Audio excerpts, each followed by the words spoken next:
Blessing of it. Amen. Cala bro, Chile kuma de Magalati, chapter 1. Galatians chapter 1, verse 11. Yaphela ku 16.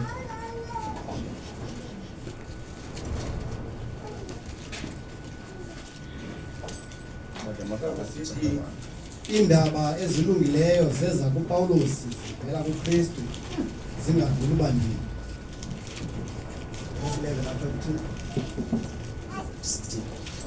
Ke kaloku ndiyanazisa bazalwana ukuba azingokomntu indaba ezilungileyo ezi zashunyelwayo ndim, kuba nam lo andizamkelanga mntwini, andizifundiswanga nokuzifundiswa, ndazamkela ngokutyhilelwa nguYesu Kristu. Verse 13. Kuba nayiva eyam ihambo eyayifudula isebuYudeni, ukuba ndaye ndilitshutshisa ndilibhuqa ibandla likaThixo ngokuncamisileyo, ndaye ndihambela phambili ebuYudeni ngaphezu kwabaninzi ababezintlanga zam eluhlangeni lakowethu, ndizisondelele ngokugqithisileyo izithethe zoba omkhulu. Ke xelikweni kwakholekekayo kuThixo owandahlulayo kwasesizalweni sikama, wandibiza ngalo ubabalo lwakhe, ukuba amtyhile unyana wakhe ngaphakathi kwam, ukuze ndimshumayele ngeendaba ezilungileyo phakathi kweentlanga. Kwa oko andibhekisanga nto kwinyama negazi. Cala uyityhila Revelation chapter 7. Revelation chapter 7. From verse 1, verse 3. Revelation chapter 7 verse 1. Ukutywina kwekhulu elinamashumi amane anesine lamawaka. Amen. Emva koko ndabona izithunywa zezulu ezizine zimi ezimbombeni zone zomhlaba, zibambe imimoya yomine yomhlaba, ukuze kungavuthuzi imoya phezu komhlaba naphezu kolwandle naphezu kwemithi yonke. Ndabona esinye isithunywa sezulu sinyuka sivela empumalanga, sinetywina likaThixo ophilileyo. Sathanduluka ngezwi elikhulu kuzo izithunywa zezulu zozine ezanikwa igunya lokuwunakalisa umhlaba nolwandle, sisithi, musani ukuwona umhlaba nolwandle nemithi, side sibatywine abakhonzi boThixo wethu emabunzini abo. Amen. Heavenly Father, Lord Jesus, mighty God, it is thy word, Lord God. It is something that is eternal. Mighty Lord Jesus Christ, the Savior.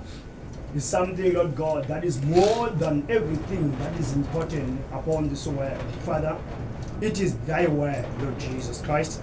Thixo wethu namandla onke. Nali ke Nkosi ilizwi lakho, khonzi kaThixo emi ngaphambili Nkosi, ukuze wena Nkosi uthethe ngaye. Thixo wethu namandla onke. Mthambise ke Nkosi, menza ivessel Nkosi namandla ukuyokuthetha kwakho. Thixo wethu namandla onke. Alithi limpompoze Nkosi namandla ngendlela othande wena Nkosi yethu ukuthetha ngako kuye Nkosi yethu. Thixo namandla onke, lithambise Nkosi, ulisikelele lize liyinsikelelo. Sisahlula Nkosi, lihlaba lahlule Nkosi, lenze umuntu Nkosi kaYehova abe ngunyana kaThixo. Yehova namandla onke. Kube lakho ilizwi Nkosi lingumbumbi. Thixo wethu namandla onke, liyakha Nkosi yethu, liyamilisa Nkosi, lenza umuntu Nkosi abe nesimilo. Nkosi namandla onke, lakho ilizwi. Thixo wethu namandla onke, malenze njalo ke Nkosi nangelithuba. Silinikela kuwe ke msindisi wethu. Use our precious brother, Lord God. Use him as a trumpet, Lord God. Heavenly Father, use him, Lord Jesus Christ, so much. Ingakosi uyagqibelisa, Lord God, let it be in Lord Jesus Christ, in the name of our God, the Lord Jesus Christ, our Savior. Amen. Amen. Ndithabathela ithuba kwakhona ndizibulisele ebandleni ngoKristu sethu. Amen. Sokulithuba ndihamba apha nebenyanga 5 bazikhona ndagqibela mama. Kodwa ke noko ayonto bendiyikhalazela leyo. Ngobramati abantu abadlangokhanda ndiyanekhumbula mna. Mna as long bandikhona Sunday hayi. Andangxaki naloo nto leyo. Ngoku uprove abantu agqibela kudala apha I think ngolesine onleleyo no2 ndiyaphupha ngathi sendibiza ebro ixesha lakho lifikile hayi lifikile thixo ngitsho nothi akhona enye into endiyibhalileyo hayi kanti ndike bana 10 minutes phinde uthuke kweliphupha ngbe ikayeka bake ndikhangele ikhona ezayo so lokho ulongoza uBragneba uthi kungcono uma kwakazula wakazula nokuthi nje wala ubaba ivesi benye uqhubha uhlale phansi kwesitsikelele kanapha Bramkhulu uyayazi ba khona ba wathi yabone libandla lisetyenziweyo abantu abalapha basetyenziwe bayi message ngokwabo so into yishume lapha ufuna ibe into kanti udibene natyholo levutha ungazi nemana yayizona kuba uzabagulisa libandla kwesinsikelelo kuba asityi indebe endala kwesinsikelelo asityi laa nto yaselawodike funeke i-understanding lena yethu ibe nomahluko asinoba ne-understanding enye ngathi singamacawa kwesinsikelelo afuneka mhlawumbi xa unofellowship anomcawe nithethe into enye evanayo funa uyazi uba ikhona ingxaki apha kuyo kwesinsikelele fune naye abone uba ikhona into nayo endingenayo kwesinsikelele ungabusithi hayi mani inkosi yazibonela loo nto le uyayenza njani amen apha sityhile ezi vesi zibini apha ezi zibhalo zibini incwadi yamaGalati apha nguPawulos lona uyazi umprofeti phaa kulaa ncwadi utshethe iJesu uthi bana le message yaza lena neJuzi kwesinsikelele apha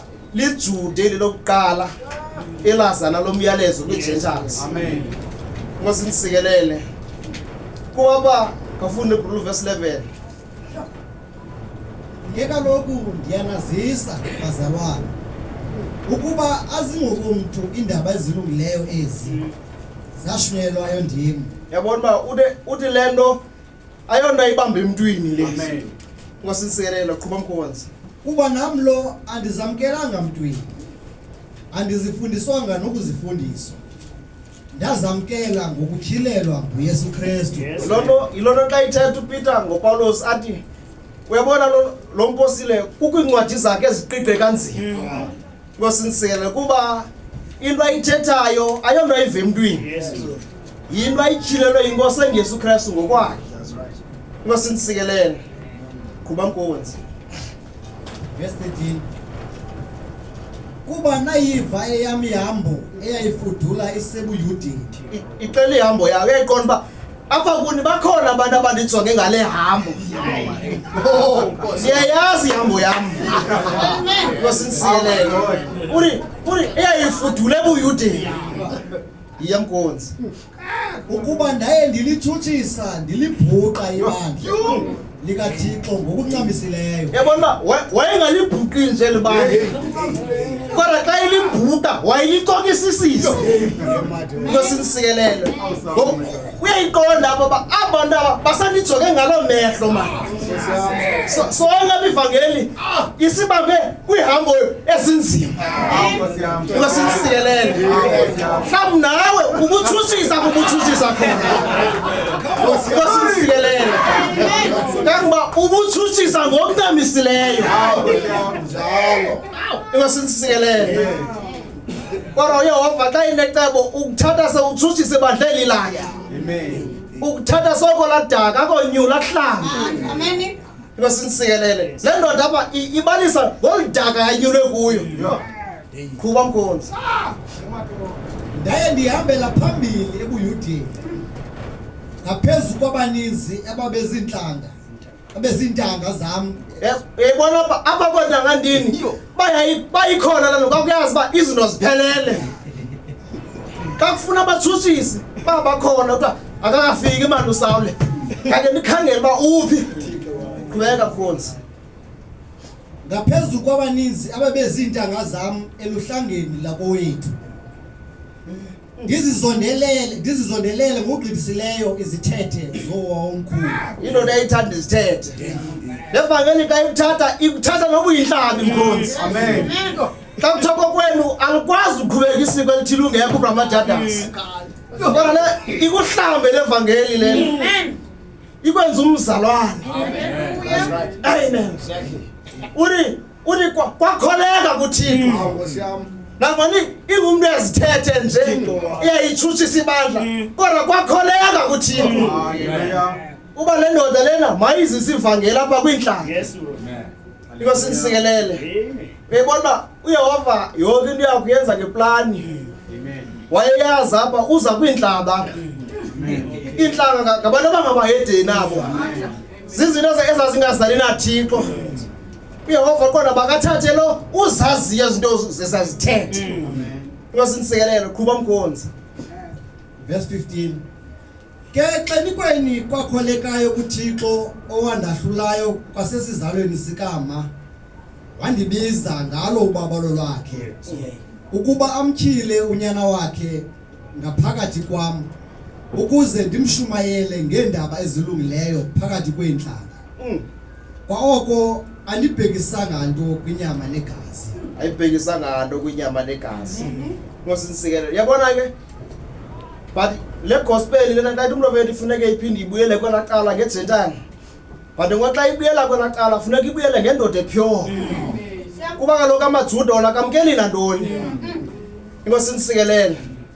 Phana uyabona ngaba-priest kufuneka indoda engabinaduma pha. Bakhona abanye bethu bona ebengenawulunga kodwa bayisizela. Inkosi nisikelele. Yilona umprofeti. Yilona indoda ebuyela kwelaqala funeka ibe pure. Kwenzele ezanto sikwazi uyamkela. Inkosi nisikelele. Isihloko sami zasala kwesi sipokonede sithi the Feast of the Trumpet. Amen. Paragraph 291. Feast of the Trumpet.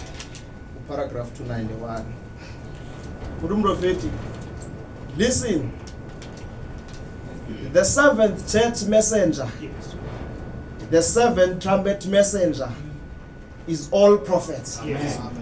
Sihloko sami siba the seventh church messenger, the seventh trumpet messenger is all prophets. Yes. Yabona namhlanje ndifuna ke sithi khuna nalomdunya nale messenger. Amen.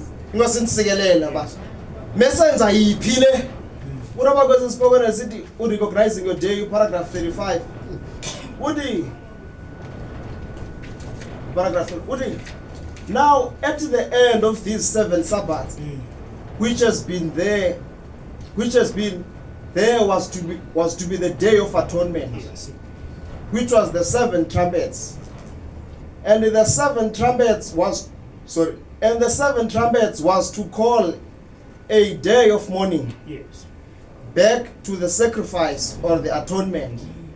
And we find out then that Israel, the 7 trumpets pertained only to Israel.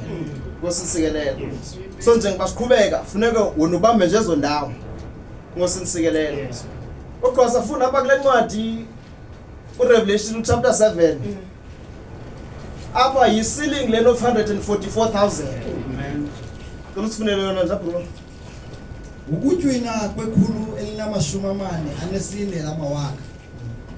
Emva koko ndabona izithunywa zezulu zizine zimi ezimbombeni zone zomhlaba. Apha umkhonzi kaThixo Yohane ubone izithunywa zine. They are standing in 4 corners of the earth. Kuba mkhonzi. Zibambe imimoya yomine yomhlaba.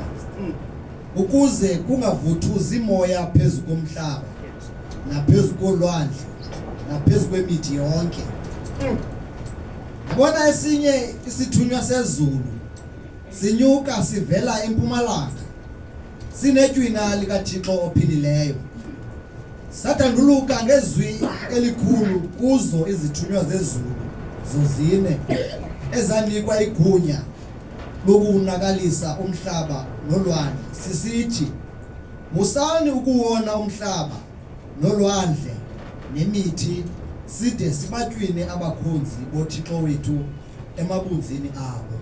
Yabona ufuna ke sijonge sizithunywa. Siqale sifunele apha ku Revelation of Jesus Christ paragraph 96. Unomprofeti apha, and the book of Revelation has more symbols in it than all the rest of the books in the Bible. So funeka uyazi loo nto leyo. Uthi it has more symbols because it is a book of prophecy. It's a prophetic book. Therefore, it has to be understood by a prophetic class. So xa ufuna le ncwadi akufunekanga uyifunde nje ngengqondo yakho. Funa uyazi ba i-prophetic. Uthi there is nobody can understand it hardly. Uthi this book is made for a certain class of people. Article 97. Adi the carnal mind cannot comprehend them great things of the scripture. Amen. Yabona ingqondo lenyama ayikwazi uziqiqa izinto ezi. Uthi because it's foolish to them. Uthi but to the ones who are lovers of the word of God. That's who the book was written to the church at the revelation of Jesus Christ. So nifuna kuba sithethe njengoba siqhuba uyibambe lana ba le book le ncwadi lena ine symbols. So ufuneka ulindele lezi symbols uthetha ngazo apha wona uphinde ulindele ba kuzophinde kufike zona. Mengathi akufunekanga understanding yethi ifanele yamacawa. Kwasitsikelela funeka noko lethu ube nomahluko. Amen. Ngoku abasifuna incwadi uRevelation chapter 7 ngoku ndifuna ke sijonge ba ngelosini na le. Ngosinsikela ba who is this angel? Amen. Aba kuthiwa uYohane ubona izithunywa zime 4 corners of the earth. Uthi zi-ready for ukonakalisa umhlaba. Kodwa ngoku kuvela le ngelosi ivela ngasempuma. Uthi babengathi ithi netywina likaThixo. Kwasisikelele ndifuna ke sijonge le ngelosi ikwazi umisa ezinye ingelosi ba masingewonakalisa umhlaba. Ngelosini naleni ine-authority engaka. Kwasimsikelele. Amen. Amen. Funeka sonke ba ingelosi enzani nale. Amen. Aba le ncwadi usewuthi volume 1 page 90 paragraph 197. Umprofeti uthetha ngale ngesibhalo uthi now that's a dramatic picture. Uthi John said here at the dot. Funeka ngathi mhlawumbe ubhudile uthi John said now here away from the earth now in the spirit looking back to the earth. Uthi Yohane away from apha emhlabeni. Uthi Yohane ungabona lento akekho apha emhlabeni. Uthi away from the earth now in the spirit looking back to the earth. Uthi Yohane ukumoya ngoku abona yonke lento le. So nani bandla ndiyanicela ukuze nikwazi uyibona lento ayibona nguYohane. Funeka usuka apha kwenyameni. Uthi ngoku lapha emhlabeni. Bathi ube kumoya. Xa kumoya ogquphinda ubuye ujonga apha emhlabeni. Ungasinsikelele. Uthi umprofeti ku Revelation ku chapter 4 part 1.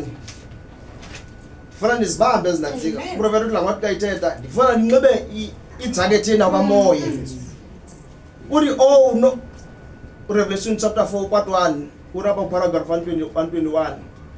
Uthi and notice John being taken up immediately after the church age. Uthi was a type of the raptured church. Amen. Look brother Mike just.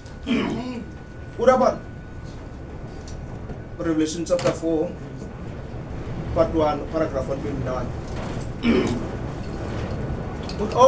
And notice John being taken up immediately after church age, Yes. Udi was a type of the raptured church. Oh, kwaye qaphela uYohana ethathwa esenyuswa ngoko nangoko emva kwesigaba sebandla yayingumzekelo webandla eliqwiliweyo. So uYohane ngokabone izinto uqwiliwa apha. Yes. Ngosinsikelele.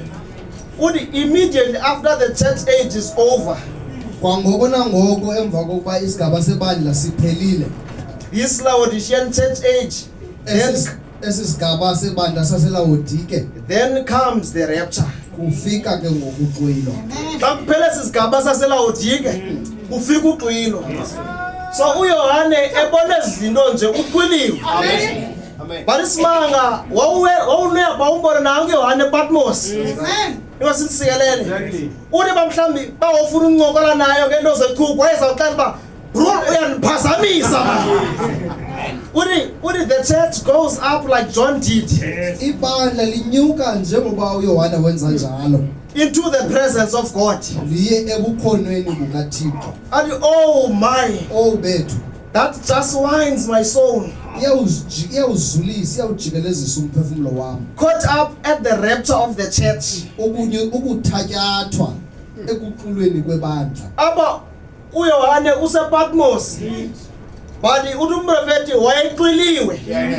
Uthi and all hlobo aqile ngawo leli nathi sizawuqila ngalo after the church ages. Amen. So nifuna nathi njengoba siquliwe sibe uYohane phinde sibheke emva. Basinsikelele. Njengoba bembona intolongweni yena. Njengobehlele selene kanti uYohane akekho apha. Basinsikelele. Yabona lento i-rapture kuba kwi-presence zikaThixo. Ukuthi the church goes up like John did Ibandla liyenyuka liye ngasentla njengoko uYohane wenza njalo into the presence of God. ebukhoneni bukaThixo. So i-rapture bubukhona bukaThixo. Amen. Ukuba sezulwini kuba sebukhoneni bukaThixo. Amen. Basinsikelele. Uyakwazi ukuthi xa ulapha ube usebukhoneni bukaThixo. That's right. Othi asikho raptured akakabufumana babukhona bukaThixo. Hallelujah. Umyeke somphikisa. Unomprofeti myeke nje umthandazele nje. Kuba ubukhona bakhe bulizulu. Amen. Basinsikelele. Baphinde sithi khona le angel lapha. Apha kuSiyodi. Uthi away from the earth, and they saw 4 angels standing on the 4 corners of the earth, holding the 4 winds of the earth. Siyodi paragraph volume 1 page 90 paragraph 197. So 198 uthi now winds nalibethethe umprofeti ba iBhayibhile ibhalwe in symbols. Yes. Ngokuthi now winds in the Bible. Ngoku imimoya eBhayibhileni And I haven't got time to run the scriptures for you. andinaxesha lokubana ndihambise izibhalo. Okay, but the winds in the Bible means wars and strife. Imimoya eBhayibhileni ixela imfazwe nentsokolo. Yabona esisithunywa sinamandla wokubamba imfazwe. Ngosinsikelele. As angels ziyi-4 ziready for uthulula imfazwe phezu komhlaba. Kodwa esisithunywa sizibambe sithi yimani. Desibatyini abangcwele bakaThixo. Ingasinsikelele. Uthi musani ukuwona umhlaba. Yes. Desibatyini. Amen. Amen. Amen. Uthi umprofeti aba Feast of the Trumpet sizawuthi ichunjwa hlobo. Feast of the Trumpet paragraph 253. Funa sibone esizithunywa. Amen. Amen. Amen. Mayithi into yazo. Uthi now uthi Feast of the Trumpet 253. Uthi notice Qaphela they'll know their Messiah when they see him. baya kumazi uMesiya wabo xa bembona. Uthi he is coming in power this Yes. time. Uza esemandleni ngeli xesha. uthi when they look, uthi one they looked for, lo kanye bebekhangele kuye okanye bebemkhangela uthi he is coming in power uza esemandleni for the Gentile bride, Yes. ezela ibandla lenhlanga and the Jews are going to recognize him. kuba ibandla lenhlanga namayuda ayakumqaphela Lo Messiah lona who is coming in power, uthi is uzela for i-Gentile bride. Yes. Aphinde futhi the very same Messiah Yes. amaJuda azomrecognize. Unomprofeti ku-199 usewuthi uthi now remember the church is not his servant. ngokukhumbula ibandla alingobakhonzi bakhe Uthi we are his sons, thina singonyana bakhe not his servants. hayi abakhonzi bakhe Uthi the Jews is always his servant. amayuda isoloku ngabo abakhonzi bakhe Isicaka. Uthi isicaka the church has never been his servant. ibandla alizange laba sisicaka It's been his children. ibe ngabantwana bakhe And see, uyabona but lona ke ixela uba uMesiya oya kumaJuda funeka ibe yi-servant. amen Ngosinisikelele. But isimanga salo Mesiya uya kumaYuda funeka abe yi-servant. Nangu ku Feast of the Trumpet esiya phana kwi-Gentile bride. Yes. Amen. Yes. Awuxela umprofeti apha uthi ibandla lona ayo servant. Amen. Uthi thina singonyana. Yes. But uthi this very same Messiah ozirecognize as i-Gentile bride, uthi the Jews are going to recognize him. Yes. Amen. Ngosisikelele. Make sikhobe nje le servant ba ithini into yale servant. Ngosisikelele. Samane sithi sapha iphazile. Uzawuthi uba uzayibona xa sengigqibile. Ngosisikelele. Uthi umprofeti apha kwesi sibongane sithi sixfold purpose of Gabriel. Paragraph 47. Yeah. Paragraph 47. Uti. Yes, he will come to Mount Zion. ewe uyakuza kwintaba yaseZiyoni Uti one of these days kwenye yezinsuku upon the Mount of Olives. phezu kwentaba yeminquma They'll recognize him. bayakumqaphela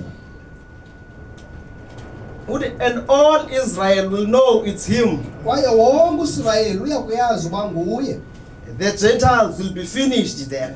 inhlanga zawube seziphelile ngoko Yabona ura umprofeti i-Jews zimrecognize phezu kwalandaba siziyayo. Ngosisikelele. Phezu kwalandaba eminquma. Yes. Masimva apha uthini ku spoken word is the original seed. Paragraph 431.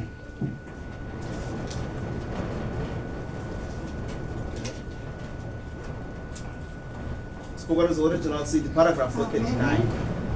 Uthi the messenger of Malachi 4 will appear at God's appointed time. umthunywa kaMalaki 4 uyakuvela ngexesha elimiswe nguThixo We are all looking for him. sikhangele kuye sonke We believe he will come. siyakholwa uba uyawufika That is according to his word. kungokwelizwi lakhe Uthi it will be at the end time, uyakuba sekupheleni kwexesha which it is time now for it to see it. apho ke ngoku kuleli xesha kanye kufuneka siyibonile He will be correctly dedicated to the word. uyaba ngozinikeleyo ngokuchanekileyo elizwini As they have always been indicated by God's word and they vindicated. njengoba kusoloko kubonakaliswe njalo ilizwi likaThixo kwaye bengqinelwe God will vindicate what he preaches to be the truth. uThixo uyakuyingqinela ishumelayo ukuba inyaniso As he did Elijah. njengoko wayenze njalo kuEliya For it is Elijah coming ngokuba nguEliya efika no Malaki 4. Yes. It is Elijah coming, Yes. Eliya efika okanye siza making ready for the Mount Zion rapture. ezosilungiselela uquyilo lwentaba yaseZiyoni. And Jesus said in the last days it will be like a Lord's time. uYesu uthe kwimihla yokugqibela kuba njengemihla kaLothi. Apha uthe, yes, he will come to the Mount Zion Ewe uyawufika kwintaba yaseZiyoni one of these days. kwezinye zezintsuku Upon the Mount Olives, apha phezu kwentaba yeminquma they will recognize him, baya kumqaphela and all Israel will know it's him. kwaye wonke uIsrayeli uyakuyazi uba nguye lo Apha for it is Elijah coming, ngoba nguEliya luzayo making ready for the Mount Zion rapture. elungiselela uquyilo lasentabeni yaseZiyoni. Hallelujah. Apha uthi the Gentiles will be finished then. Iintlanga zabe seziphelile ngoko. Hallelujah. So i-rapture i-Gentiles zikufumana xa kuphela i-church ages. Ibasinisikelele. Indaba yaseZiyoni leya. Ibasinisikelele. Xa sifika phaa kulaa ndaba kwenzeka i-rapture kwi-Gentiles. Xa kwenzeka i-rapture kwi-Gentiles, u-Israel uyambona uMesiya wakhe. Ibasinisikelele. But isimanga xa kuthiwa u-Israel uzawubona uMesiya wakhe kwintaba yaseZion, apha kuthiwa nguEliya luya kulaa ndaba yaseZiyoni. Ibasinisikelele.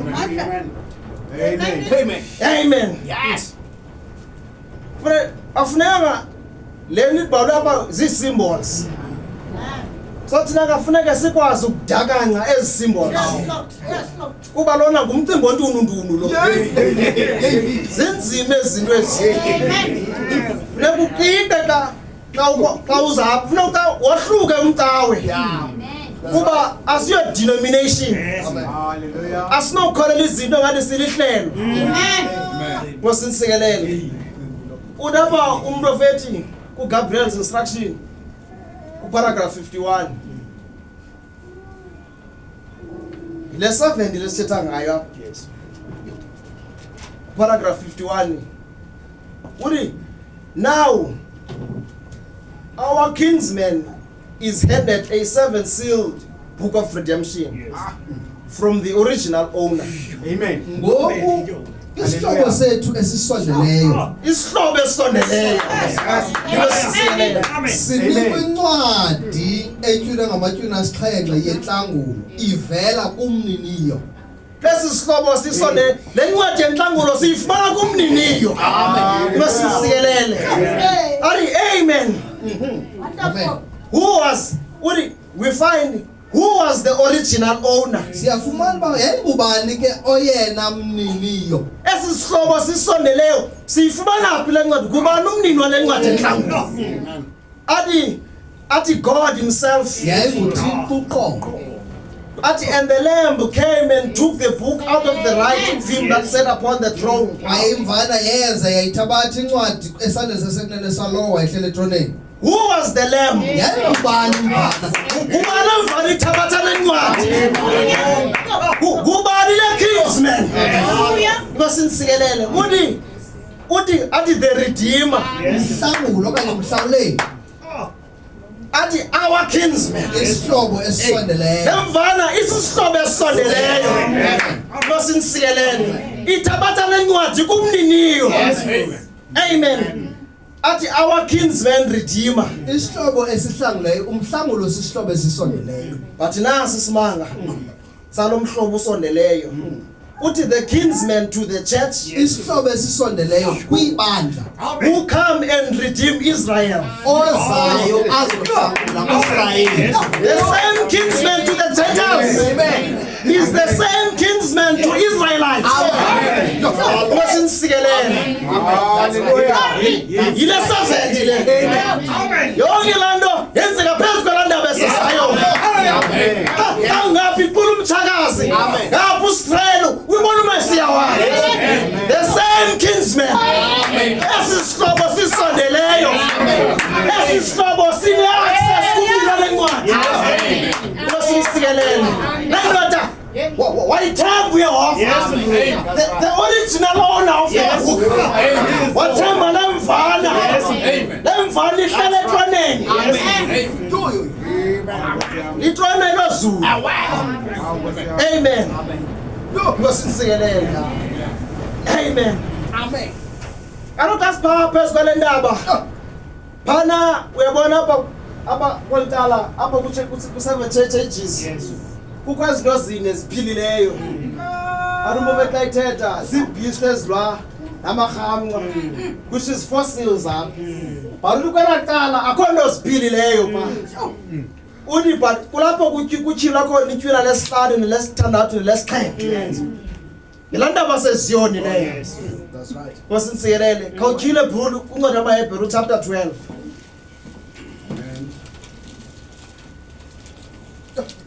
Amen. Hallelujah. Verse 18. Ingozi enkulu yokungaliphulaphuli ilizwi likaThixo ngexesha lomnqophisi omtsha. Nantsi ingozi silunyukiswa ngayo. Yongaphulaphula izwi likaThixo. Ngomnkosi. Kuba anisondelanga ntabeni iphathwayo itshayo ngumlilo nasithokotokweni nabumnyameni naluqhuthelweni nasandini saxilongo nasithongeni samazwi abathe abo basivayo bacela kabukhali ukuba kungabi sathethwa lizwi kubo. Azivakala kabuhlungu ezasithonga. Cela abantu uba mangabe sathethwa nto. Qhuba. Kuba babengena kuthwalwa oko babeyalwa ngako nokuba ithe inkomo yayichukumisa intaba ibiya kuxulutywa ngamatye ithi mhlawumbi ibinzwe ngomkhonto yaza loo nto yabonakalayo yoyikeka kangangokuba uMoses athi ndiyoyika kakhulu ndiyakhupha. Yayilaa ndaba ephathekayo le. Yeah bro. Verse 22. Nisuke nina nafika eZiyoni entabeni nasemzini woThixo ophilileyo. Yile ndaba lena kwenzeka kuyizinto le. Yile ndaba seziyoni. Yes, Lord. Umzi kaThixo ophilileyo lo. Qhubeka bro.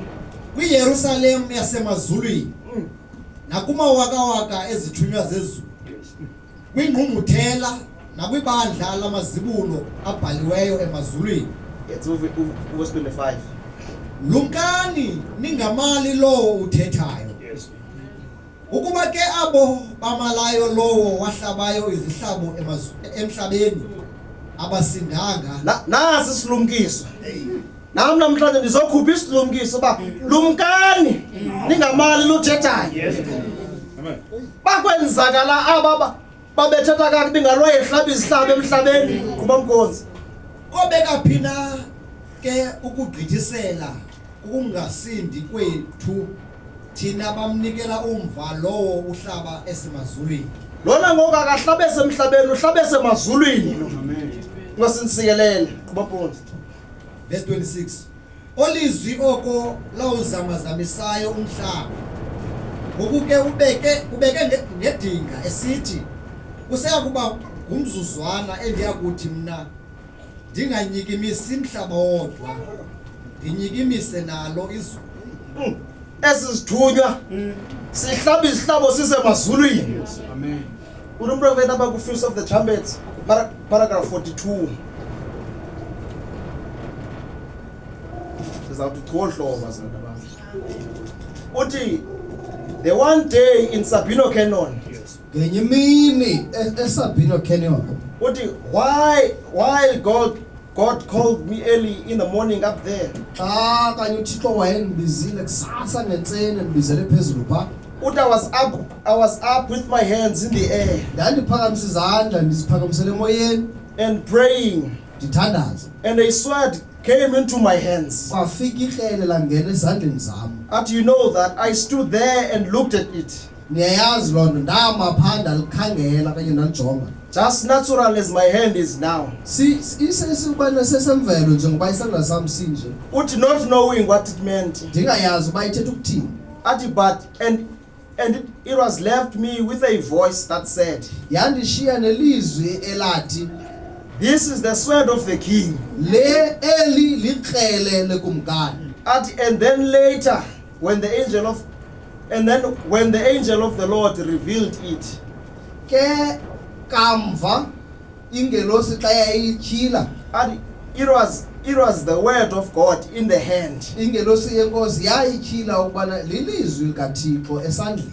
And 43, immediately after that, Ngoko nangoko emva kwaloo nto the angel of the Lord appeared ingelosi kaThixo yavela and told about the 7 trumpets yandixelela ngamaxilongo asixhenxe or the 7 seals, okanye amatyhuna asixhenxe that I was to return back back here to Jeffersonville.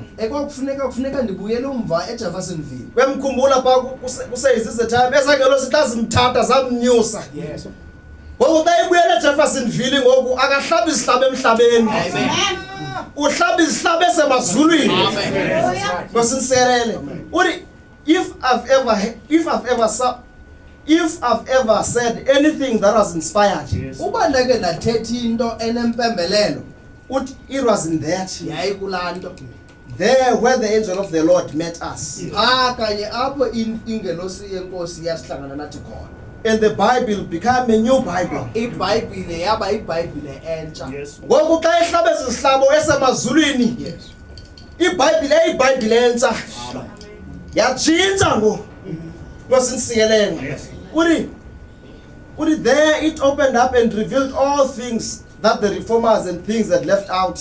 Phayana yavula yatyhila zonke izinto aba bahlaziyi babezishiyelele. Ngoku utyhila ii-trumpets ezi zeJews. Atyhile namatyhwini. Yes. Ngosinsikelele. Athi it was the complete revelation of Jesus Christ, Yayisisityhilelo esipheleleyo seYesu Kristu. altogether new to us, Ngokupheleleyo sisitsha kuthi. but perfect exactly with the scripture. Kodwa ngokuthe ngqo sikunye nesibhalo. Yes. Uthi that was the word which has always been. Yayililizwi elalisoloko linjalo. It was so inspired and directed. Ndandiphenjelelwe kwaye ndinikwe nomkhono. Udapa God's only provided place of worship. Paragraph 156. Uthi, and remember Kwaye khumbula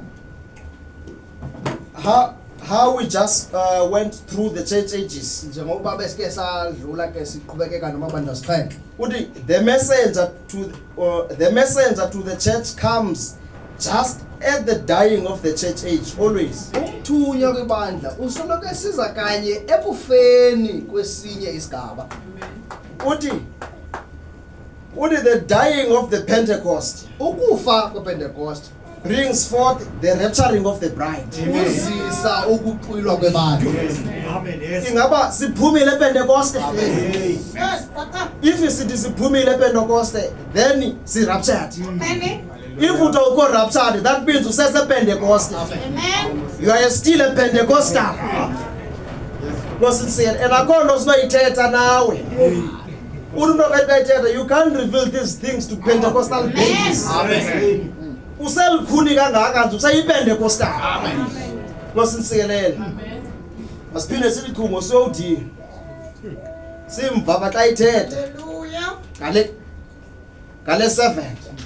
Ngale angel. Uthi ku page 93. Page 93, paragraph 206. Uthi, but look now, Kodwa khangela ngoku he saw all 4 corners of the earth, wazibona iimbombo zone zomhlaba and the angels standing on the 4 corners of the earth. neengelosi zimeembombo zone zomhlaba. Now you say, I thought it was round. Uthi hayi bendicinga ubana mna i-round. Ingqondo yenyama ke leya. That don't keep it from having 4 corners, you see?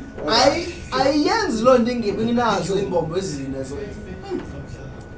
Athi ku 207, athi now Ngoku on the 4 corners of the earth, kwezi mbombo zine zomhlaba holding the 4 winds. kubanjwe imimoya emine. And in the other words, Ngamanye amazwi here went the winds, kwaphuma imimoya blowing in the wars and strife ivuthela imfazwe neentsokolo that come all over the earth. eyaza phezu komhlaba wonke. Adi, when did that ever happen? Yayenzeke nini lonto? Adi, never until the First World War. Ayizange yenzeke de ibe imfazwe yomhlaba yokuqala. Adi, holding the wings, Yabamba imimoya. and they were striving, going on to take over. Babesokola betsala kanzima ukuyokuthabatha. Adi, kuto 80. Adi, and now here come another one. Ngoku nantsi enyisiza. Adi, now if you watch Uba makuqaphele and refer that angel, ujongisise lengelosi. Adi, he is the same angel that come out in Ezekiel 9. Yingelosi enye nale ize kuEzekile sahluko sethoba. Udi, when the men came from behind their gates with the slaughtering weapons, Xa amadoda eza ngemva kumasango wabo ephethe izikhali zokuxhela. Udi was going through Jerusalem to slaughter the Jews. Bedlula benqumla kweJerusalem beyokuxhela amaJuda. And you remember, Yakhumbula? so if you remember, bro, Ezekiel chapter 9. Udi, he said, Wathi hold it, ibambe, hold it, ibambe, stop it. yima. Lengelosi ibinqanda apha kuRevelation chapter 7. Nansi nalapha kulo Ezekiel iphinde inqanda futhi. Amen. Umuntu is the same angel. Yes. Until you go through the city and put a mark on every forehead that sighs and cries for abomination done in the city. Is that right? Yima kanjalo de sinqumle apha esixekweni sibeke uphawu ebunzi elibonakalisayo nelikhala isikizi lesiphanziso elenziwa esixekweni. Bayifunda. Verse 1. Ukubulawa kwabanqula izithixo eYerusalem. Wabiza ngelizwi elikhulu ezindlebeni zami esithi, sondelani baveleli bomzi, elowo ephethe ngesandla izixhobo zakhe zokuthabalalisa. Nabo ke kusiza amadoda amathandathu ngendlela yesango eliphezulu elikhangele enhla, ileyo iphethe ngesandla izixhobo zayo zokuhlekeza. Hanga lapho namathanda are ready for ukuhlekeza. Ngosinsikelele. Ileyo sayiphethe ihlelelayo ngesandla. Yeah bro. Kukho indoda phakathi kwawo eyambethe ilineni emhlophe. Kodwa phakathi kwalamadoda kukho indoda yahlukileyo apha kuwo. Inelineni emhlophe yona. Qhuba inkonzo. Inezinto zokubhala ethangeni layo. Eza ke ecaleni kwesibingelelo sobhidu. Bukakawuli bukaThixo kaSirayeli baye kunyuka busuka ekerubhini obebuphezu kwayo baya emnyango wendlu. Wamemeza endodeni eyambethe ilineni emhlophe enezinto zokubhala ethangeni layo. Symbols guys. Wathi uYehova kuyo, canda esazulwini somzi, esazulwini seYerusalem, ubeke uphawu emabunzini amadoda agcumayo, ancwinayo ngenxa yamasikizi onke awenzekayo esazulwini sayo. Hambe lokuyekapho. Apho kulamadoda amathandathu kukho lena inomahluko. Inento yokubhala ethangeni layo. Umprofeti apha uthi this is the same angel evela pha kuRevelation. Yes. But nalapha le ndoda kuzawuhlekezwa indlu kaIsrayeli. Apha kuzawuhlekezwa amaJuda. Yes. Bari kuthiwa yona le inomahluko mayingene lapha kwisixeko. Amen. Iqala iwatyine emabunzini abo. Ngasiselele. Uthi sikumeka nosewudi uthi then after he did that, Emva kokuba enze loo nto, then he let them go in. wawavumela ke uba angene Uthi and slaughter. ahlakaze. Uthi that was the persecution under Titus. Yayintshutshiso leyo phantsi kukaTitus. Amen. After you see, Uyabona? he is the same angel. Uyilangeli losinye Uthi come forth again. ephinde yavela kwakhona Uthi coming from the east, ivela kwelasempuma and where Jesus shall come. apho kanye uYesu uyawubuya evela khona. Yes. Ivela ngasempuma le ndoda. Athi he has the seal of the living God. wayenetywina likathixo ophilayo. Amen. And now what is the seal of the living God? Yintoni itywina likathixo ophilayo? And oh, if that ain't a big dispute in the world today, Oh, uba bingeyongxwabangxwaba enkulu ehlabathini namhlanje, some say it's keeping the Sabbath, abanye bathi kukugcina isabatha, and some say it's doing that, doing this and that. abanye bathi ukwenza le nto naleya. But the Bible said Kodwa iBhayibhile ithe the Holy Spirit umoya oyingcwele is the seal of God. litywina likathixo. Amen. Amen. Amen. Funa sifunda hapa kwesi sibongo sithi it is I, be not afraid. Sininzi ke bhuku yosetha. Paragraph 196. Uthi don't apply the miracles of Revelation 11 in the Gentile age. Susebenzisa imimangaliso yesityhilelo seshumi elinanye kwisigaba sentlanga. Uthi that's to the Jews. Ikumajuda la. Uthi and one of these days Kwaye kwenye ezintsuku God uThixo is going to let me go to Jerusalem. uzawundivumela ukuba ndiye eYerusalem. Umprofeti uthetha le nto lo. Uthi one of these days Kwezinye zezintsuku God is going to let me go to Jerusalem. uThixo uzawundivumela ukuba ndiye eYerusalem. That will be it. Iyaba yiyo loo nto. And if you believe me to be God's servant, Uba uyandikholelwa njengesicaka sikaThixo, better thina sizostaka.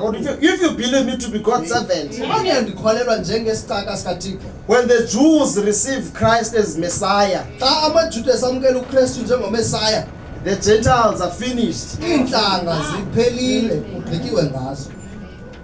Umprofeti uthetha le nto le. Amen. Uthi one of these days abazana banekonto hayi wanqandwa eyo yakhe la nto le. Wanqandwa wajika kodwa ungazi uye pha. Kodwa ngoku ayikabulo xesha. Liyeza ixesha ngoku ayikabilili ixesha. Kwasinsikelele. Umprofeti I think analo liphupho okanye umzalwane uthi apha ankosho naba wayipha kwa-Israel.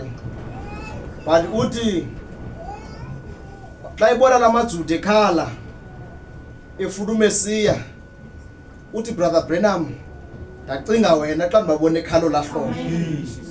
Ndazibuza umbuzo kutheni lo mzane ezawucinga uBrother Branham xa amaJuda efuna ubona uMesiya wabo.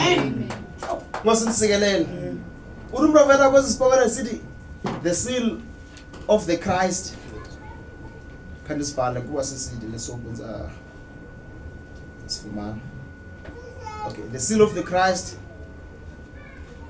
Paragraph 50 apha uthi notice you say Brother Branham, Uthi Brother Branham, what does that seal?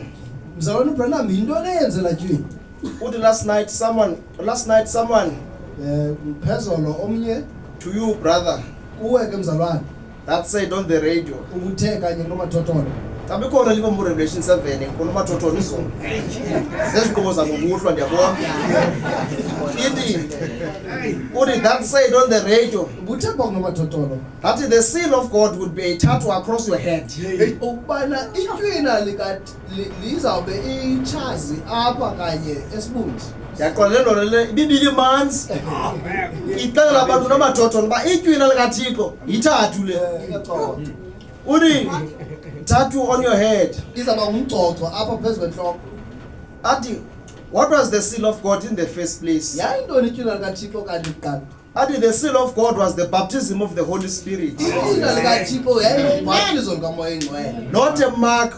Not a mark on your head. Hayi uphawu entlokweni yakho. Yaqona sikhona message believers na sesibinele ba itywina funeka la maJuda abe kwinto apenhloko. Okanye abe kwinto esandleni. Uthi the seal of God, uthi not mark on your head. Hayi uphawu entlokweni yakho. But a mark on your heart. Kodwa uphawu enhlizweni yakho. Amen. Not some certain mark. Hayi uphawu oluthile. Apostasy seals you Okay. yourself. Okanye itywina leapostasy. Uthi your own work prove what you are. Imisebenzi yakho ibonakalisa uba uyintoni. By their fruits you shall know them. ngeziqhamo zabo sakubazi Uthi if they are Christ denying, ukuba bakhanyela uKristu Christ rejecting, abamamkela uKristu they are sealed in the apostasy by the devil. batywile kwi-apostasy nguSathane. If they are God fearing, uba boyika uThixo God loving, bayamthanda uThixo born again Christians, bangabazi uKristu azelwe ngokutsha they are sealed with the Holy Ghost batywinwe ngomoya oyingcwele to eternal destination. besiya kwisiphelo sikanaphakade. So le angel lena xa inqande ezizithunywa zine ku Revelation ithi sibatywini apho le 144,000 ayithethi ngobeka into esibunzi, Yes. but kuamkela umoya ingcwele. So xa amaJuda esamkela isipho somoya ingcwele ngawo la wetywiniwe Yes. inkosi nisikelele, but atywina yile 7. Yes. Amen. Masiphinde sithi khunayo Hallelujah. apha kunantsika uSeudi bro, sizathi nguSeudi.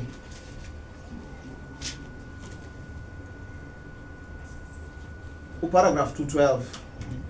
Mamela uthi, now I have to get another scripture here to show you Jesus talked about the people. ngoku funeka ndifumane esinye isibhalo apha ukubonisa uba uyesu uthethile ngabantu. Ningakhathazeki, i-elder ibisendinikile noko imvume uba Amen. rule uthathe late nokuba ndiqhube. Uthi, now uthi he said some come in at 1 hour abanye beza kwenye iyure and another hour, nakwenye iyure and there was 11th hour people. babe bengabantu beyure yeshumi elinanye, The 11th hour people. abantu beyure yeshumi elinanye. Umprofeti apokota ngokuMateyu chapter 20. Naye ngoku udibanisa le ngelosi ayodibanisa nelagosa.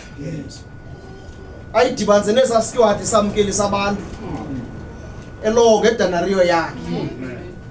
Uthi now you who are spiritual, Nina ke bangobomoya read between the lines. fundani phakathi kwemigca. Yabona akazimxela yonke into. Amen. Apho uthetha ngale angel. Kodwa ngokuyidibanisa no Matthew chapter 20. Kodwa bathi nina who are spiritual, read between the lines. Because I got jumpy and hurry. Ngofuna nditsiba apha ndikhawuleza. Abekota ke babo oqala bafika bamkeli abidenariyo nabanye njalo njalo. Ayotshona kwabo wathi, is that right, the 11th hour? Ngoba kunjalo abe kwiyure yeshumi elinanye. Now siyayazi apho ku-recognizing your day. Lo mprofeti ku-paragraph 38 uthi now the 7th angel's message Ngoku umyalezo wale ngelosi yesixhenxe is to open the mystery of the seals, ukuvula imfihlelo yabatywina. calling the 11th hour Gentile workers Ibiza abasebenzi beyure yeshumi elinanye to receive the same pay that the first hour workers got. ukuze bafumane umvuzo omnye owafunyanwa ngabasebenzi beyure yokuqala. Umprofeti uthatha laa nto azoyidibanisa nale ngelosi. Athi now you who are spiritual, read between the lines. Le nto yayodeye bazaxelwa yonke into. Funeka uzifundele between the lines. Inkosi nisikelele. Amen.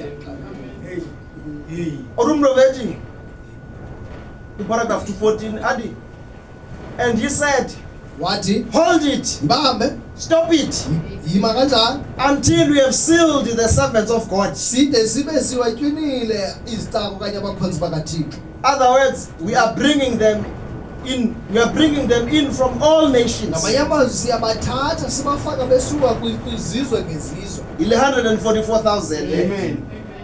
Uthi everywhere, Ndaweni bringing them yonke in. siyabafaka. Because we got to get them right in here to seal that 144,000. Hold it. Ngoba kufuneka sibafumene bonke sibafubeke apho ukuze sitywine la 144,000. And the World War I stopped Imfazwe yehlabathi yokuqala yama on the 11th month of the year. kwinyanga yeshumi elinanye yenyanga. The 11th hour in the day. Ngenyanga ngosuku loshumi elinanye enyangeni At that the 11th hour people could come in. usuku iyure eshumelanye eminini ukuze abantu beshumelanye iyure bangene. The last call for the Jew. Ubizo lokugqibela lwamaJuda. And he is going to receive the same baptism of the Holy Ghost Uyawufumana ubhaptizo olunye lomoya oyingcwele. that they got back at the beginning, back there at Pentecost. Oli ababelifumene phaya ekuqaleni ngomhla wePentecost. They be baptized the same way, Babhaptizwe ngohlobo olunye.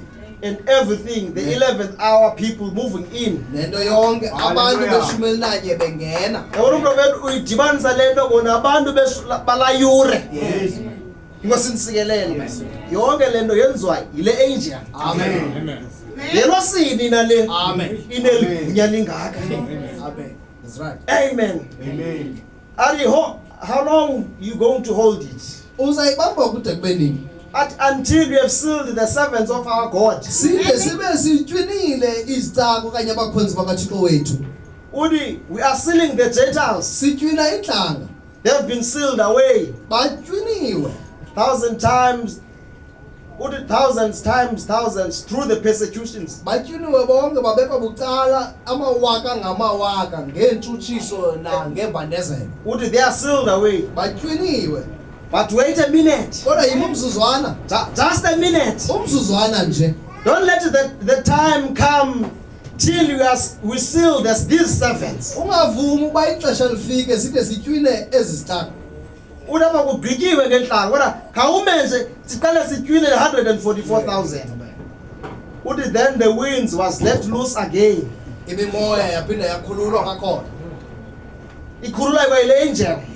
Yiyo konke ezikhululayo. Yes. It was let loose again. Now notice, since the First World War, there's been constantly been a persecution against the Jews. Ngoku ke qaphela usukela kwimfazwe yehlabathi yokuqala usoloko njalo kukho intshutshiso ngokuchasene namaJuda.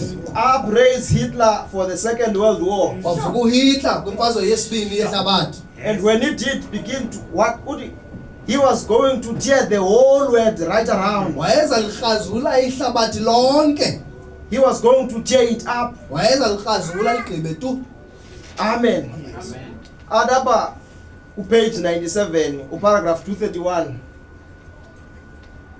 Uri, oh brother, Oh mzalwane, when we see it coming, xa siyibona isiza, that's the reason I'm praying. yiloo nto ndithandaza.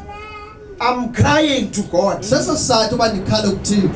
Lord, Nkosi, let me get to those Jews. ndiyafuna ufika kula maJuda. Umprofeti uyakhala abankosi. Ndiyafuna ufika kula maJuda. Athi let me start down here there in Africa. Mandiqale ezantsi apha eAfrika. Work with few of those Gentiles and Mohammedans. Ndisebenze ke nezo ntlanga zimbalwa nabakaMohammed. And let me go over here in India Ndimva koko ndihambe ndiye India and try to produce and show to them the real Jesus Christ with his powers. ndizame phana ukuvelisa ndibonakalise uYesu Kristu inyaniso namandla wakhe. His baptism, Imimangaliso yakhe, ubhaptizo lwakhe, everything in the Holy Spirit. nayo yonke into nomoya oyingcwele. Then we come to Jerusalem. Emva koko siye eYerusalem. Umprofeti luthetha loo nto leyo. Amen. Amen. Amen. Lona ngumthandazo nalapho lenza besifundile which is I nalapho uyacela kuYehova. Yehova ndiyakucela man. Khawundiyeke ndiye kula maJuda. Inkosi nisikelele. Khawundiyeke ndiyofika pha. Amen. Amen. Amen. That's right. Amen. Amen. Yes. Inkosi nisikelele. Yinona umprofeti apha kuye kubekeke uyafuna ke akayofika kula maJuda. Amen. Wathi one of these days sayofika pha. Yes. Yimveka apha ku show us the Father ku paragraph 25. Apho Yehova uphendula imithandazo yomprofeti.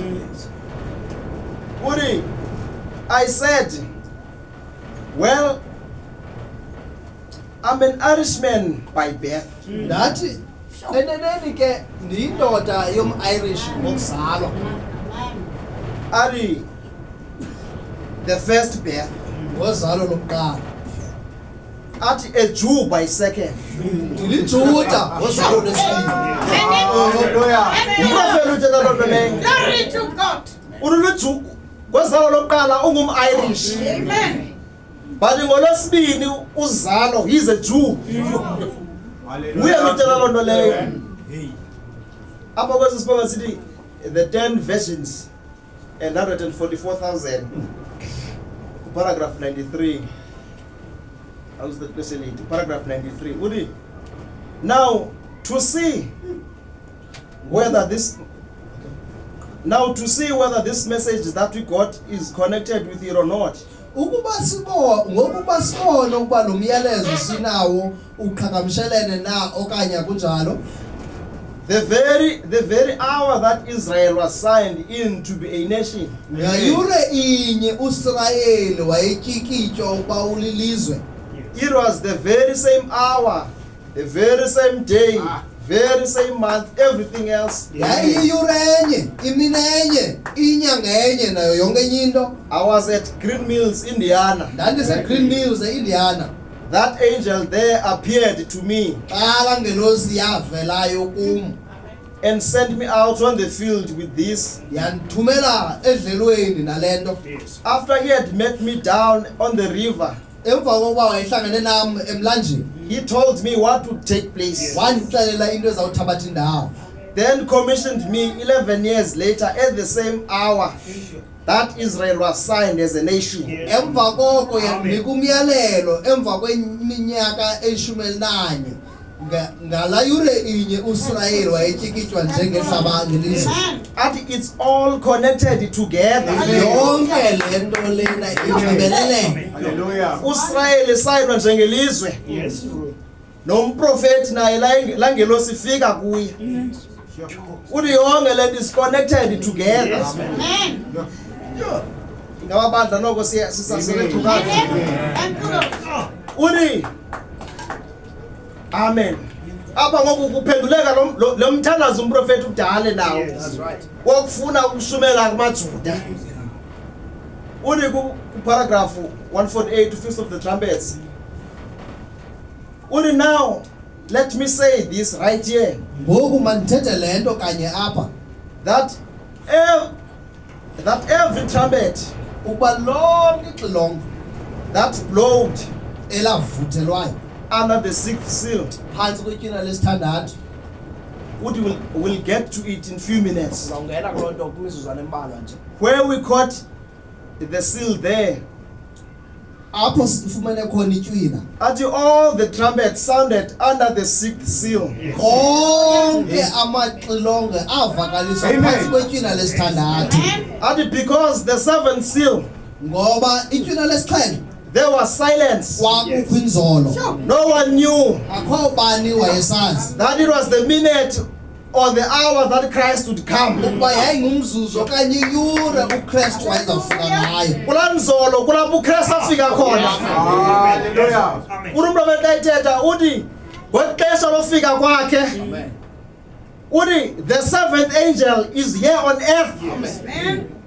Amen. Uthi yonke laa nto isawunde under the 6th seal. Amen. Ingasinisikelele. Uthi apha ku-recognizing your day, paragraph 36. Uthi when I went in to pray, xa ndahambayo ndayokuthandaza I told the wife, ndaxelela unkosikazi I'm going in. ndihamba ndiyangena And sincerely I knelt down before God ngokukhulu ukuzinikela nokuzilahlela ndaguqa kuthixo to pray. ndathandaza And he revealed to me watyhila kum that them 7 trumpets ukubana la maxilongo asixhenxe sounded under that 6th seal. avakaliswe phantsi kwetyina lesithandathu I've done preached it. kwaye sele ndishumayele Supernatural amandla ngaphezu kwendawo is the hand of God. sisandla sikathixo The whole thing, yonke le it pertains to Israel. inento kwenza nosirayeli We picked it up under the 6th seal. kwaye siyifumanisile phantsi kwetyina lesithandathu You all who have that, nonke nina banaloo nto how the persecution of the Jews. uba yenzeke njani utshutshiso lwamajuda Urumebe wathandaza mhlawumbe yonke le nto sowushumayeli i-7 trumpets. And you know the 7 trumpets, zezamaJuda. Unomprofeti kukweza iwazi with Moses, oh, by the grace of God. Uthi ndena kwazi ba ndidibanisa unnatural Israel and spiritual Israel together. Ndifuna utsho namhlanje ba the angel ekuyezekile nalilapha ku Revelation. Amen. Uyawusidibanisela. You read between the lines. Ngasinsikelele. Amen. But uyazi ba i7 trumpets ziya ku-Israel. The 7 seal is the going away seal. Amen. Ibandla ngoku litshatile. Sitshatile nomyeni. Ba uthi awukathathi izabangibani nozakuza kwakho. Uyi-message belief enjani engathathanga. Iwasinisikelele. Uzibiza njani njenge-message belief engenamyeni. Amen. Yile nto kaloku usakwazi nokuzila. Kuba kaloku akawukwakho umyeni. Iwasinisikelele. But into ezinathi zitshatile ngoku. We are one. Amen. Amen. That's right. Asilinganga nto izayo. Amen. Urumno bethu ku-question and answers on Hebrews. Kaloku xa usamlindile, that means awukatshati wena. That means kaloku nomprofeti umsebenzi wakhe akawugqibanga. Amen. Kuba kaloku ebesositshatisa. Ebebethe nge-marriage office. Ingosinisikelele. Uthi question and answers on Hebrews part 3. Paragraph 718. Uthi when the lamb Amen. Xa imvana and the bride nomtshakazi is married in heaven. betshatile emazulwini. Masiqala lapho ku-16 paragraph 196. Uthi but the bride is in the palace. Kodwa umtshakazi usebhodwe ngoku. Is the queen now. Uyikumkanikazi. She is married. Utshatile. Arapha kulena uthi when the lamb and the bride is married Xa imvana nomtshakazi betshatile in heaven, emazulwini. uthi she walks out in full possession. Uphuma ephethe yonke into. Kuba kaloku ngoutshatile. Absolutely. Yes. Ngokusekileyo. Isaac and Rebecca came forth in full possession. Isake noRebecca baphuma bephethe yonke into. And while the ceremony is going on in heaven, Ngoku lo gama umsithi uqhubekayo apha ezulwini. uyibambelana bese-heaven bubukhona bukaThixo. Amen. Uthi when the ceremony is going on in heaven Lo gama uqhubeke kumsitho ezulwini of the bride, womtshakazi. uthi the Gentile bride being married to the prince, Umtshakazi wenhlanga etshatiswa kwinkosana, God's son, unyana kaThixo. uthi in glory. Phaya eluzukweni. Lo gama basasatisfied while they are being married. Uthi there is 3.5 years that takes place. Kukho iminyaka emithathu enesiqingatha ethabatha indawo. Athi Moses and Elijah. Moses noEliya. Nkosinisikelele. Ngoku umthakazi athathayo apha. Nkosinisikelele. Ngoku umcimbi uqhubekayo. Amen. Unomprofeti uyacele. Athi make lungisenze lento kule 3.5 years. Leyo iministry kaMoses noEliya. Nkosinisikelele. Alumthakazi utshatile ngoku. Urapha kwesi spoken nesithi Christ is the mystery of God revealed. Ba wena ukathathi. Uthuthi yampika umprofeti.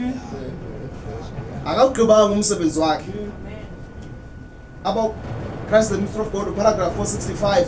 Uthi remember, Khumbula, we are now as his bride, singoku njengomtshakazi wakhe, pregnated with his spirit. Sikhulelisiwe ngomoya wakhe. Oh my, Obethu, the church ibandla bearing children, lizala abantwana. see, pregnated by his spirit with his name, Uyabona, sikhuleliswe ngomoya wakhe nangegama lakhe. bearing his name, bearing his life, Siphethe igama lakhe, siphethe ubomi bakhe, bringing forth his signs of his life. sivelisa iimpawu zobomi bakhe.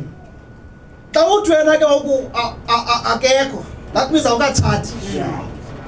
Bakalo abulu prophet ibandla ngokulikholeliswa ngumoya wakhe. Amen. Uthi liveza abantwana. Hallelujah. Wena xa uphika irentsha libandla uligcwalisa ngantoni? To God. Yeyiplembe uvelisa yona. Ingosinisikelele. Kuwina zinathi zichatile ngoku. Sikunye nomyeni wethu. Nkosi yami.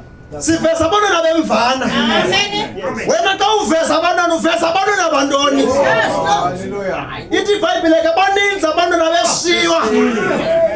Ingosinisikelele. Uthi you are showing the evidence of his resurrection. Sibonakalalisa ubungqina bovuko lwakhe. Amen. Out of 466. How do you know? Because you are a church member. Wazi njani ngokuba ulilungu lebandla? Only because Christ is living through you. Kungenxa yokubana uKristu uphila ngawe. Only so pregnated with his spirit. Ukhuliswe kangangoko ngumoya wakhe. Amen. Where was it Satan naye ngoku? Uri xa uhamba you are walking in full possession. Hallelujah. Arumbe xa ithetha uri ndi God's voice. Apha kuni. Amen. Uri ndiyazi abanye mhlawumbi ngabavisa kabuhlungu. Yes, Lord. But ndivumeleni ndiyithethe I am God's voice to you. Yosisikelele. Yiloo nto nathi namhlanje xa sitshatile sithetha ngelagunya. Amen. Siyazi uba ilizwi lomyeni wethu sinalo lizwi nathi. Yiloo nto singoyikile demon Amen. because siphethe laa lizwi lakhe. Ingosinisikelele. Amen. We are married to him now. Hallelujah. Siphapha ipalace. Hallelujah. Amen. Unomntu abethi I am God's voice to you. Ela lizwi lavusa uLazaro. Amen. Yiloo nto phaa kuThessalonians athi inkosi ngokwayo iyawukuhla inendanduluko. Amen. Inelizwi leziphatha zithunywa. Arumameli xa ikulahla. And oh, I wish I had a voice of an archangel. Ela xesha ume epulpitini ehlaba izihlaba esemazulwini. Wena xa uphika ivoice xa uphika lengelosi lona Bro. uza kwenzakala. Kuthiwa lumkani ningamali bahlaba izihlaba esemazulwini. Hallelujah. Xa le nto yenzakalisa abahlaba izihlaba bayehlaba izihlaba emhlabeni kuyawubekisela apha esemazulwini. Hallelujah. Lumka Yes. kube laa lizwi likuthi ngoku Hallelujah. unakula uthetha kakubi ngomzalwane wakho kanti uhlaba isihlaba. Ingosinisikele kuluhlaba isihlaba esemazulwini. Hallelujah. Ingosinisikele namhlanje besithetha ngale seventh church message. Amen. The seventh trumpet message is all prophets. Kuyo kwazi uthaya iJews Yes. apina zidibanise neIsraels Amen. neGentiles. The same servant. Hallelujah. Amen. Umuntu avela akasixeleli ngeJuda elizayo apha. Akasixeleli ngeJuda elizayo. Amen. Wena usajonga amaJuda azayo Juda ikhona ingxaki apha kuyo. Ngosinisikele. Wena uyawujonga into sizakudala. Umuntu aveli abantu basalindele into ezayo. Beyiphosa ba ngoku loo nto sele yenzekile. Yes. Basalindele i-tribulation. Yephi into abasayifunayo kwento zimbi kangaka zenzeka ngoku. Le angel yazikhulula esangelosi kumlambo iEfrata. I-message believers zenza i-research ngomlambo kuthi uyoma umlambo. Lumka uyoma umlambo. So zijonga into ezenyama. Baruthi umlobeli eza demons zaphuma nje. Lamasele yabakhulula la ngelosi. Uthi yihla babangena ngulamoya wamahashe. Ingosinisikelele yonke lento zikhululwa yile angel. Amen. Amen. Bayifune lena uthi umlobeli lapha. Amen. Upara usewuthi yokugqibela lento alivalayo. Upage 97. Uparagraph 235. Uthi I trust that he is coming from the east. Ndiyathemba uba uvela ngasentshona. That's the way he is from us now. Yiloo ndlela angayo kuthi. Bekuthiwa icwadi kaEzekile lengelosi ivele empuma. Yes. Ogqiba athi yena ndlela aza ngayo kuthi. Athi with his seal in his hand. Enetywina lakhe esandleni. Oh, I want to be gathered in there. Yes. Oh, ndifuna ukuhlanganiswa phaya. I've sent a persecution here Yes. Ndithumele intshutshiso apha and a persecution there. nentshutshiso phaya. And I have run the Jews Ndiwaqweqwedisile amaJuda.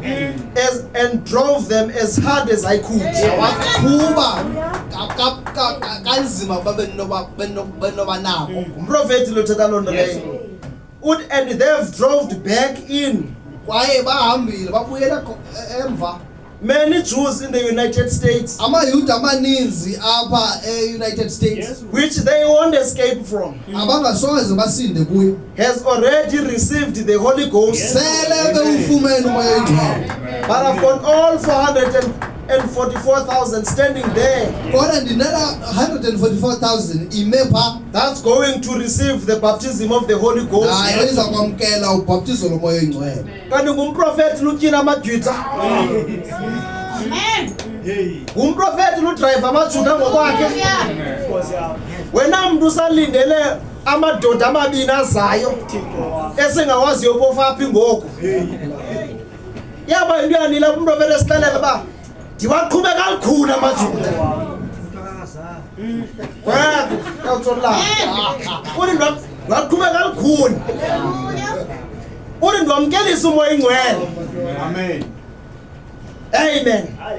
Bazalwana manithembe lo mazwi lawo awunananela. Yes. Nkosi kusikelele.